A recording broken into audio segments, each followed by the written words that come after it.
What happens when corrupt cops believe they are above the law? When they silence witnesses, erase evidence, and run a town through fear, only to realize they've been outplayed. In Greystone Falls, Captain Calloway and his officers thought they controlled everything, until an undercover agent revealed the shocking truth. Who is she? And how did she bring them down? Stay tuned to uncover this gripping story.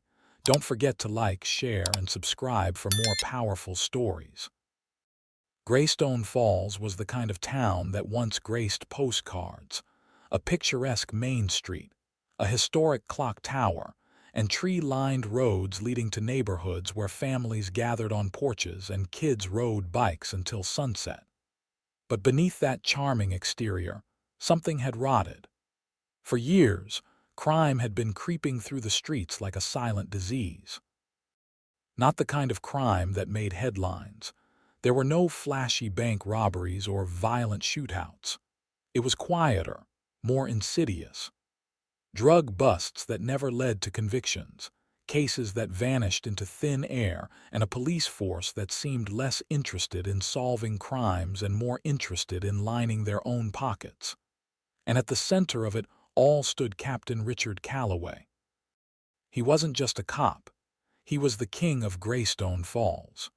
He controlled the town's underground economy, making sure that money and favors flowed in all the right directions. If a local dealer wanted to operate in town, they paid a cut. If a business owner needed protection, they knew who to call. If a politician wanted to stay in office, they made sure Calloway got what he wanted first. And if anyone dared to challenge him, they either disappeared or learned real fast that Greystone Falls wasn't a town for heroes. Jordan Wells had been a journalist for over a decade. He'd grown up in Greystone Falls, watching it shift from a town where people left their doors unlocked to a place where even the bravest locked up before sundown. As a reporter for the Greystone Gazette, he had seen enough half-baked police reports and lost evidence logs to know something was wrong. For months, he'd been piecing things together. Unsolved cases, files that should have led to convictions mysteriously vanished. Missing evidence, drugs, cash, even entire case files gone without a trace. Corrupt officers getting rich, cops who barely made $60K a year suddenly driving luxury cars and buying second homes. It was all too much to be a coincidence. But Jordan knew that digging too deep was dangerous. He had sources, anonymous tipsters who whispered about Calloway's operations, but even they were too afraid to give names. And whenever Jordan got too close to something big, his phone would ring late at night with a voice warning him to stay out of it. He had his tires slashed twice. His mailbox had been stuffed with a dead rat once, and still he didn't stop digging, because someone had to. Ask anyone in Greystone Falls and they'd tell you the same thing: the police aren't here to protect us. They protected each other. People learned to keep their heads down, their mouths shut, and their doors locked. Complaints about police misconduct went nowhere. Shop owners who refused to pay security fees found themselves dealing with random vandalism. Even the mayor, the one person who could have stood up to Calloway, looked the other way. Maybe out of fear, maybe because he had his own deals to protect. So Greystone Falls became a town where justice wasn't blind, it was bought. Normally, a town like Greystone Falls wouldn't even be on the FBI's radar. It wasn't a major city, and corruption, especially small-town corruption, wasn't uncommon. But Jordan's relentless reporting had sent ripples beyond the town borders. Somewhere in a federal office in Washington, D.C., analysts had noticed a pattern, one that suggested something much bigger than just a few dirty cops. They suspected that Calloway's operation wasn't just local. It was connected to something bigger, something that stretched beyond state lines. That was when they sent her. Tiana Rosewood was a woman who had built her career dismantling corruption, from corporate fraud to entire police departments rotten to the core. She had seen it all, and she knew how men like Calloway operated. They weren't just criminals. They were businessmen in uniform. And they always made the same mistake, thinking they were untouchable.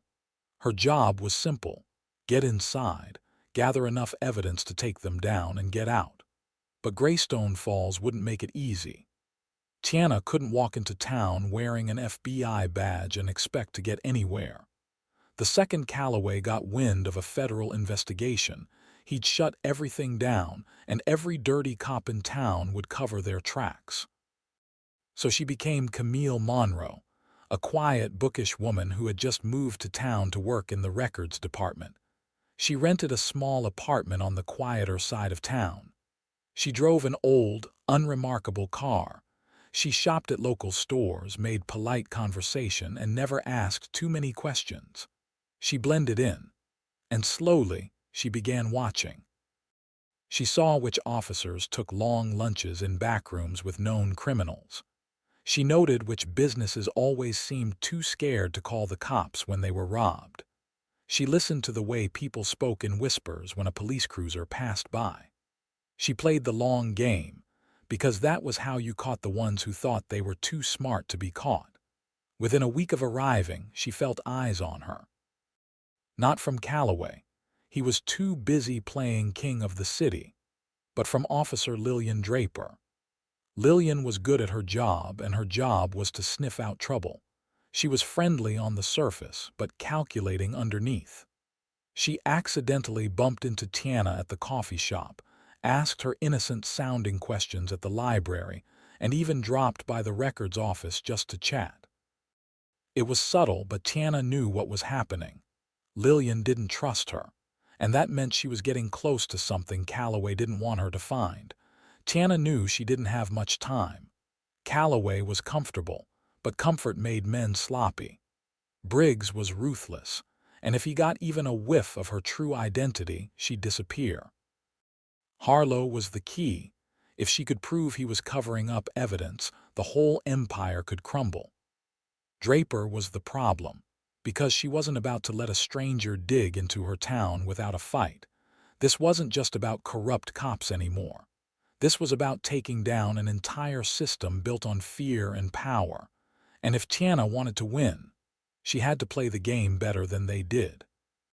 Greystone Falls had a way of making outsiders feel unwelcome. Not outright hostility, nothing obvious. Just a subtle shift in the air, the way conversations ended when a stranger walked into a room, the way people looked over their shoulders before speaking. Tiana had spent enough time in towns like this to recognize fear when she saw it. Fear kept people silent. Fear let men like Calloway thrive. But she wasn't here to blend in anymore. She was here to hunt. Tiana's first move was connecting with Jordan Wells, the only man in town who still had the guts to ask questions. They met under the pretense of historical research. Her cover story was that she was writing a paper on Greystone Falls' early law enforcement. Jordan had been skeptical at first, but the moment she casually mentioned patterns of missing evidence and unexplained officer wealth, she saw the shift in his posture. He didn't trust her yet, but he was listening. Over a series of late-night coffee meetings, they pieced together a working theory. Calloway wasn't just covering for criminals. He was actively running an underground network. He had turned Greystone PD into a fortress of corruption, with 3 key enforcers keeping the machine running: Lieutenant Ethan Briggs the Brute. The man people feared most. If Calloway needed someone intimidated, roughed up, or worse, Briggs handled it. Sergeant Jason Harlow the Ghost. No one ever saw him getting his hands dirty, but nothing happened without his approval. He forged reports, made evidence disappear, and ensured nothing ever led back to Calloway. Officer Lillian Draper the Infiltrator. Charming, persuasive, and deadly in her own way. She built relationships, manipulated trust, and fed Calloway intel before problems ever became real threats. Each of them played a role, and if Tiana was going to bring them down, she needed to break the chain at its weakest link. Tiana spent weeks watching, listening. Briggs was easy to spot. He was loud, aggressive, always ready for a fight. People moved out of his way when he walked through town. He didn't just enforce Calloway's rules, he enjoyed it.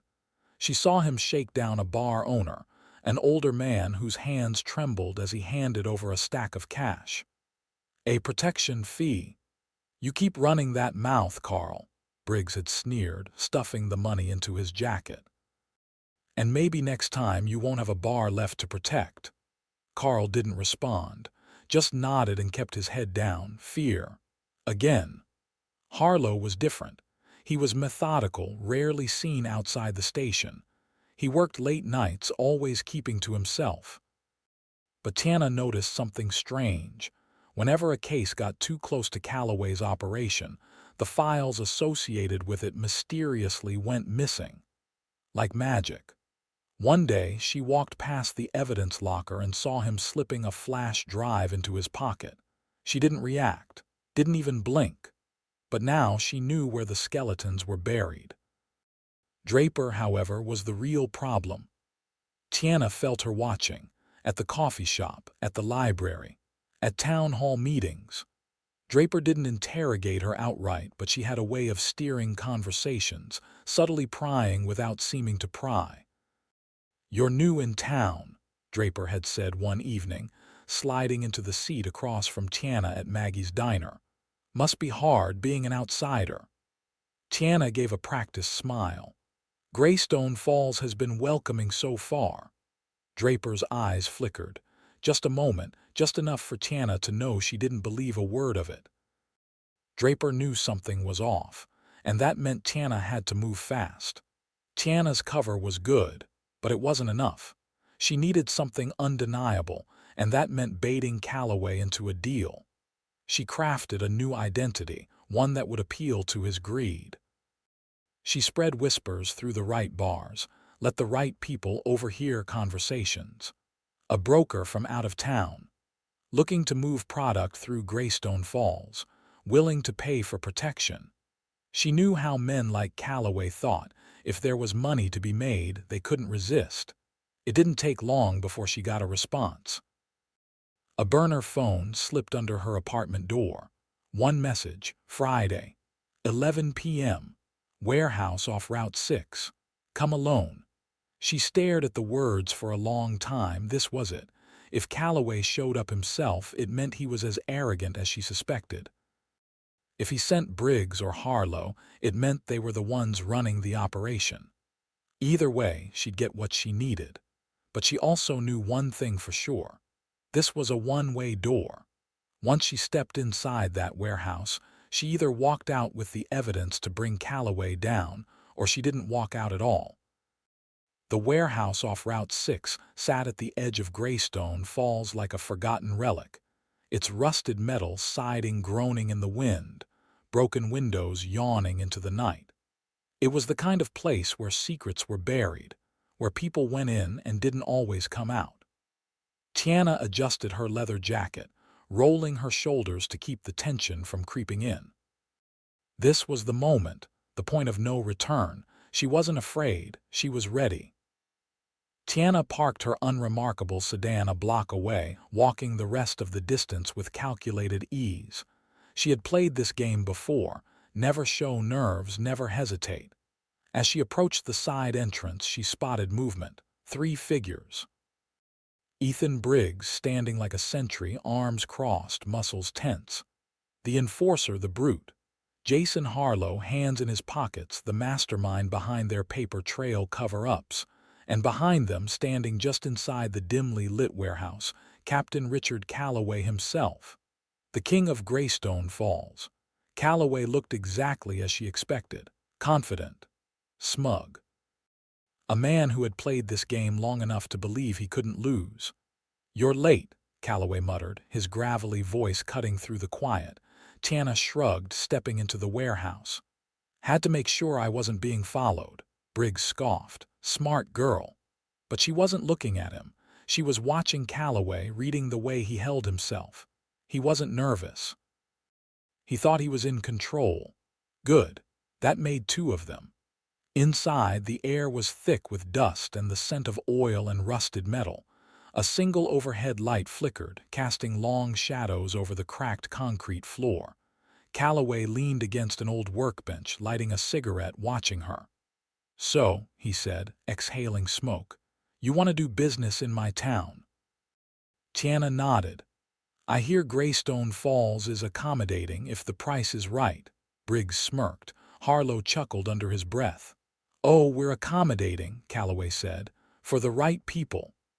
He pulled out a crumpled sheet of paper from his pocket, tossing it onto the workbench. Tiana stepped closer, glancing at it. A breakdown of numbers. Protection fees. Which routes were safe for transport. Who to avoid. It was everything she needed, solid proof that Calloway was running an illegal protection racket. She slid her hands into her jacket pockets, pressing a hidden button on the small recording device tucked inside her sleeve. Every word, every deal, it was all being recorded. Tiana played her part well, cool, composed, disinterested. But Calloway had been in this business a long time, and something about her didn't sit right. His eyes narrowed as she skimmed the numbers, taking in just enough information but not too much. "You said you were coming in from Atlanta," Calloway mused. "Yet I haven't heard of you before." Tiana lifted an eyebrow. "I like to keep a low profile." Calloway studied her, then a test. "Briggs," he said, motioning toward her, "pat her down." Tiana's pulse spiked, but her face remained unreadable. Briggs stepped forward, grinning. "Hope you don't mind, sweetheart." She did mind. If he found the recording device, it was over. Briggs reached for her. Tiana moved first. A sharp step backward, twisting away. "I don't do business with men who don't trust me," she snapped, her voice sharp, her eyes flashing. Briggs hesitated just long enough. "Let her be," Calloway said, still watching her. Tiana forced herself to relax, even as adrenaline surged through her veins. Then Calloway made his final mistake. "You'll have to excuse us, Camille," he said, the name rolling off his tongue just a little too smoothly. "Or is it even Camille?" Tiana froze. That was it. That was the moment she knew he had figured it out. She didn't wait. She ran. Before Calloway could react, before Briggs could grab her, she spun and bolted toward the exit. Shouts erupted behind her. Briggs cursed. Calloway's voice snapped orders. Tiana hit the warehouse door at full speed, slamming into the night. Her feet pounded against the pavement, the cold air slicing through her lungs. She sprinted down the darkened alleyways of Greystone Falls, weaving through abandoned lots, cutting sharp turns to throw them off. But she could hear them. Briggs was gaining. Tiana glanced back, too late. A blur of motion, then impact. Briggs tackled her from behind, sending them both crashing to the ground. Pain jolted through her ribs as she twisted, fighting, slamming her elbow into his throat. He choked, grip loosening just enough for her to slam her knee into his side and break free. "Get up, run." She didn't stop. She could see her car up ahead. Almost there, a gunshot rang out. The bullet hit the metal railing beside her, sparks flying. Harlow. He was aiming. She dived behind a dumpster, breathing hard, heart hammering against her ribs. No time. Move. She waited half a second, then sprinted for her car, yanking the door open, tires screeching as she sped off into the night. Tiana didn't stop driving until she reached District Attorney Rachel Townsend's house. She parked down the street, slipped through the shadows, and knocked 3 times fast. Rachel opened the door, already looking exhausted. Tiana pushed a flash drive into her hands. "It's all there. Their voices, their numbers, their deals." Rachel's eyes widened. "You got this on tape." Tiana nodded. Rachel exhaled, gripping the flash drive like it was a live grenade. This could take Calloway down. Tiana's jaw clenched. "It has to, because they know who I am now." Rachel paled. "You're not safe." "No," Tiana agreed, glancing over her shoulder. "And neither is anyone who tries to stop them." She turned back to Rachel, voice steady. "So we hit them first." The morning of the trial, Greystone Falls was buzzing. The courthouse. usually a quiet, bureaucratic place, was now the center of attention. News vans lined the street, reporters jostling for position, their cameras trained on the grand entrance. The whole town had shown up, not just for the spectacle, but to see if justice would finally prevail. And at the heart of it all, Captain Richard Calloway and his officers walked in like kings. Dressed in pressed uniforms, badges gleaming under the morning sun, they carried themselves with the arrogance of men who had beaten the system before and would do it again. Calloway adjusted his tie, barely hiding a smirk as he whispered to Lieutenant Ethan Briggs, Sergeant Jason Harlow, and Officer Lillian Draper. "Relax," he muttered. "We've got this in the bag." Harlow, ever the strategist, kept his expression neutral, but Briggs was less subtle. He sneered at the gathered reporters, flashing them a mocking salute. Inside the courtroom, their lawyer, Malcolm Hardwick, was already setting up. A high-priced, slick defense attorney with a flawless track record for getting the guilty off the hook, Hardwick had one job: kill the case before it could go to trial. And he was about to do just that. The courtroom was packed, reporters, officials, and everyday citizens crammed into the wooden benches, whispering among themselves. Rachel Townsend, the district attorney, sat at the prosecution table, stone-faced but determined. Jordan Wells sat in the front row, notebook open, ready to document history in the making. The judge, Samuel Prescott, entered, an aging but respected man who had seen plenty of cases in his time. "Court is now in session," the bailiff announced. Hardwick wasted no time. He stood, buttoning his pristine navy suit before turning to the judge with calculated indignation. "Your Honor, before we proceed, the defense moves for immediate dismissal of all charges." Murmurs spread through the room. Judge Prescott lifted an eyebrow. "On what grounds, Mr. Hardwick?" Hardwick stepped forward, playing to the crowd. "This entire case is a political hit job, orchestrated by overzealous prosecutors and built on shaky, circumstantial evidence." Calloway sat back, arms crossed, looking bored, as if he had heard all of this before and was just waiting for it to be over. "This is nothing more than an attack on brave officers, men and women who have dedicated their lives to serving this town," Hardwick continued, his voice smooth, persuasive. "These allegations are based on unauthenticated recordings and coerced statements, and Then the courtroom doors swung open. A hush fell over the crowd, and into the room walked Tiana Rosewood.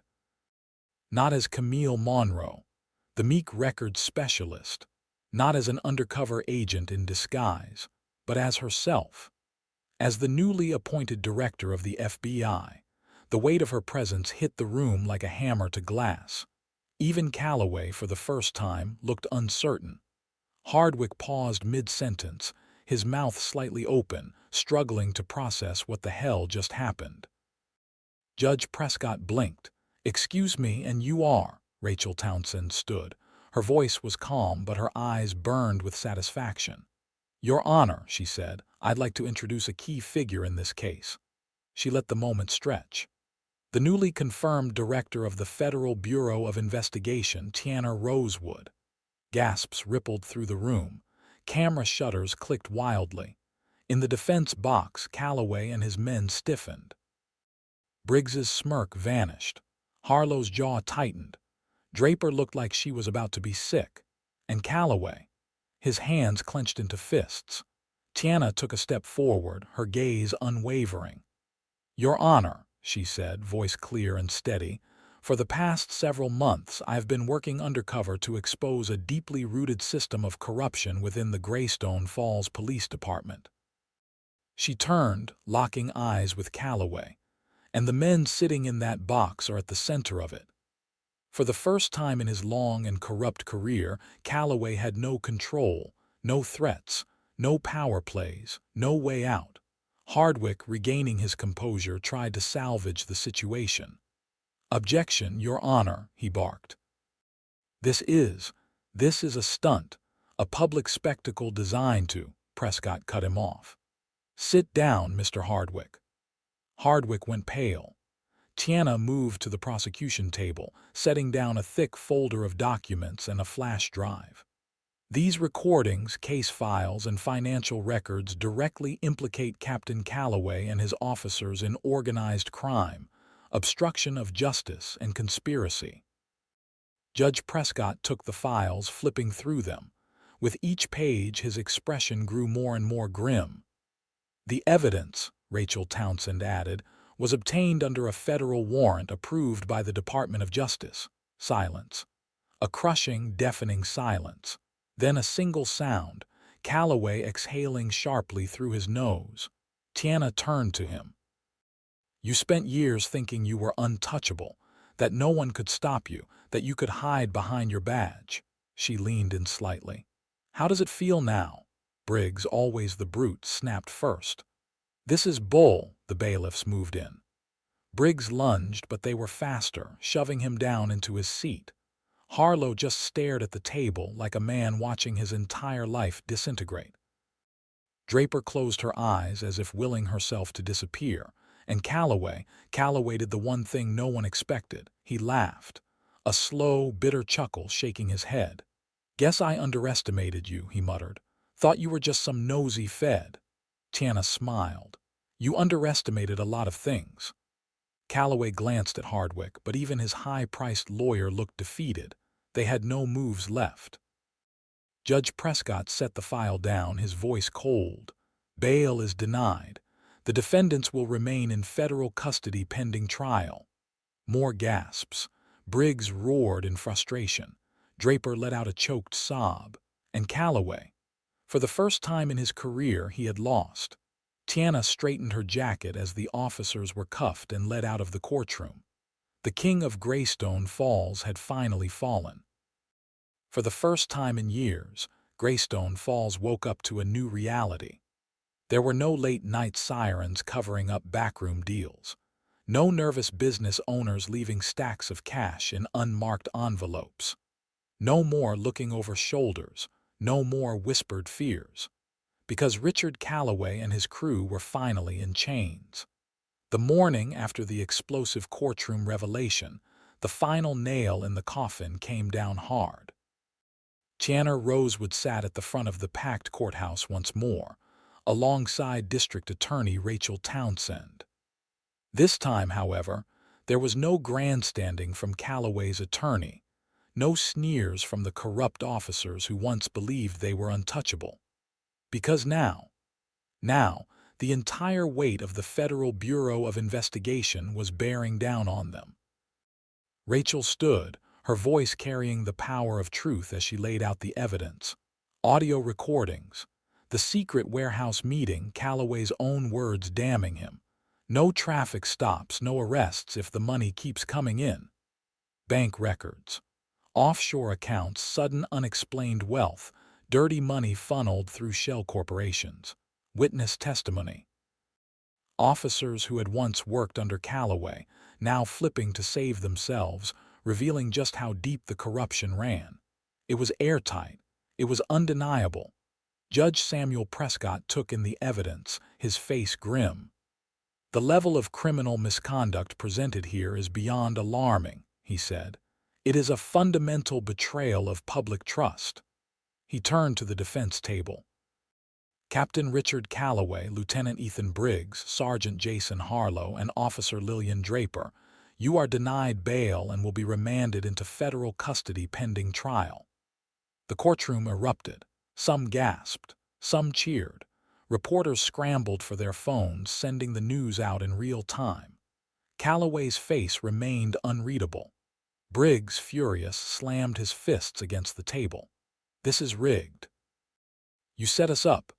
One of the bailiffs pressed a hand on his shoulder, shoving him back down.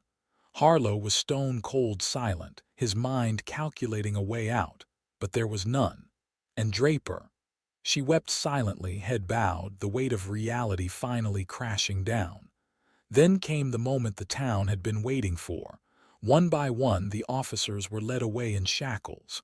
And just like that, the corrupt empire crumbled. In the following days, Greystone Falls felt like a town waking up from a long nightmare. Some residents still struggled to believe it.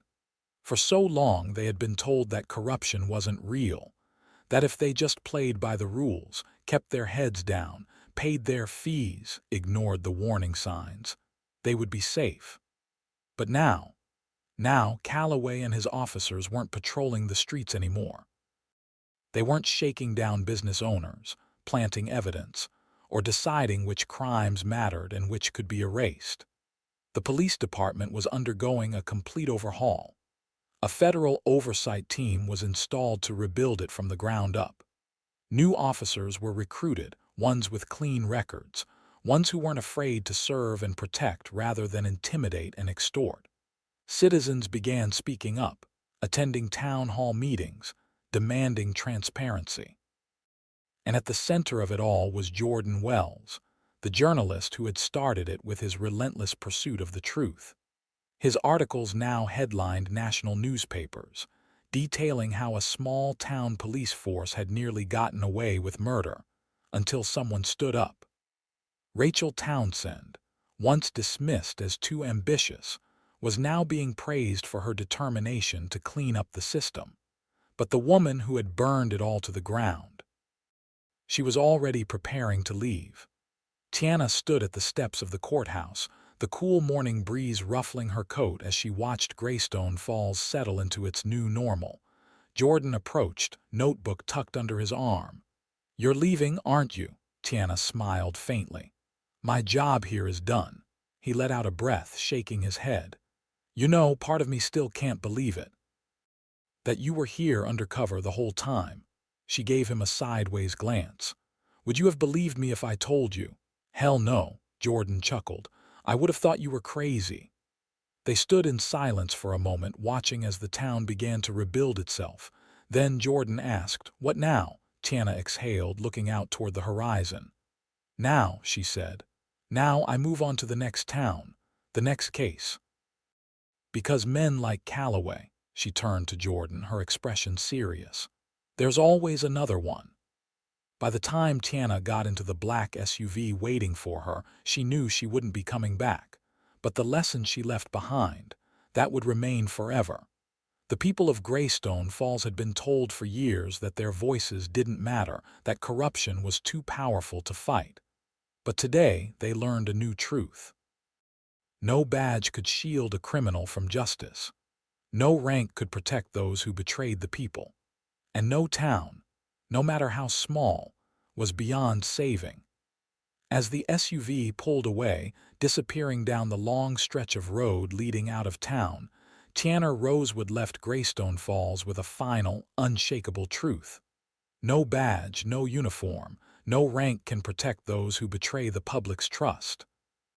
Because justice always catches up. And this time, it wore her name. The story of Greystone Falls is a powerful reminder that no one is above the law, no matter how powerful they believe they are. For years, Captain Richard Calloway and his corrupt officers manipulated the system, using fear and intimidation to maintain their grip on the town. But corruption thrives in silence and when brave individuals, journalist Jordan Wells, District Attorney Rachel Townsend, and undercover FBI agent Tiana Rosewood, chose to fight back, the truth could no longer be buried. This story teaches us that fear sustains corruption, but courage destroys it. It exposes how power without accountability will always lead to abuse, and that real justice takes time, patience, and undeniable proof. Calloway's arrogance was ultimately his downfall, like all corrupt leaders who believe they are invincible.